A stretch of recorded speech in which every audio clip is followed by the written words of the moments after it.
and guiding a daughter through the treacherous, tricky climate of a society that presented every kind of pitfall? God knew he had no qualifications for that. Mark and his siblings had been raised by parents whose version of marriage had been a war of attrition in which their children had been used as pawns. As a result, the three Nolan brothers, Mark, Sam, and Alex, had been fine with the idea of going their separate ways upon reaching adulthood. Victoria, on the other hand, had craved the kind of connection their family had never been able to muster. She had finally found it in Holly, and that had made her feel lucky.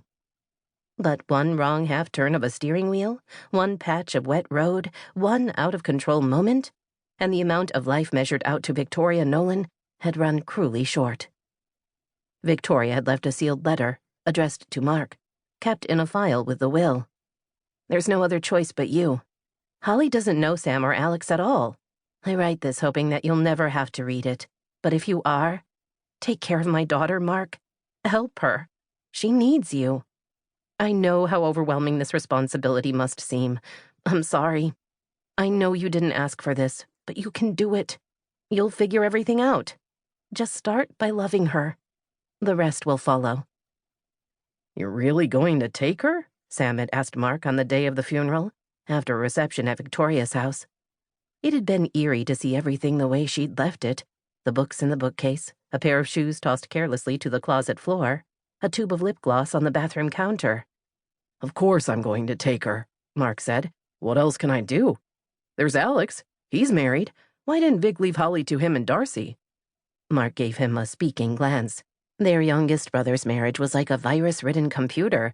You couldn't open it in safe mode, and it ran programs that seemed harmless, but performed all kinds of malicious functions. "Would you leave your kid to them?" he asked. Slowly, Sam shook his head. "I guess not. So you and I are all Holly's got." Sam gave him a wary look. "You're the one who's signing on for this, not me. There's a reason Vic didn't name me as her guardian. I'm not good with kids. You're still Holly's uncle." "Yes, uncle. My responsibilities are limited to making jokes about body functions and drinking too much beer at family cookouts. I'm not the dad type." "Neither am I," Mark said grimly.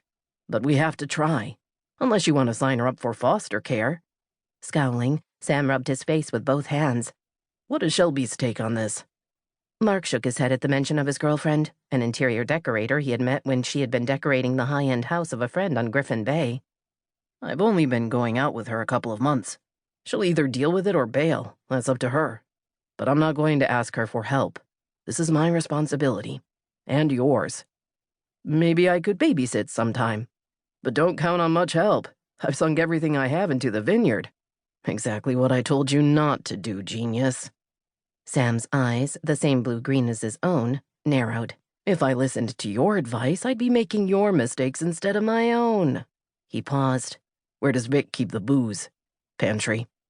Mark went to a cabinet, found 2 glasses, and filled them with ice. Sam rummaged through the pantry.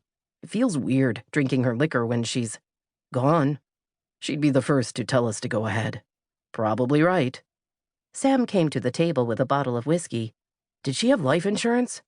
Mark shook his head. "She let it lapse." Sam shot him a look of concern. "Guess you're going to put the house up for sale?" "Yeah. I doubt we'll get much for it in this market." Mark pushed a glass over to him. "Don't hold back," he said. "Don't worry." Sam didn't stop pouring until both glasses were liberally filled.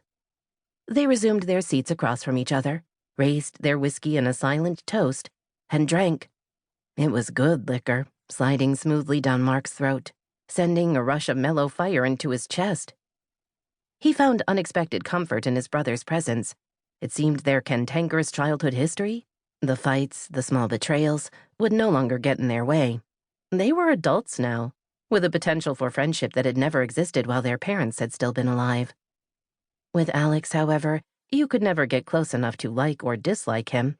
Alex and his wife, Darcy, had come to the funeral, stayed at the reception for about 15 minutes, and then left with hardly a word to anyone. "They've gone already?" Mark had asked incredulously upon discovering their absence. "If you wanted them to stay longer," Sam had said, "you should have held the funeral reception at Nordstrom." No doubt people wondered how 3 brothers could reside on an island with approximately 7,000 residents.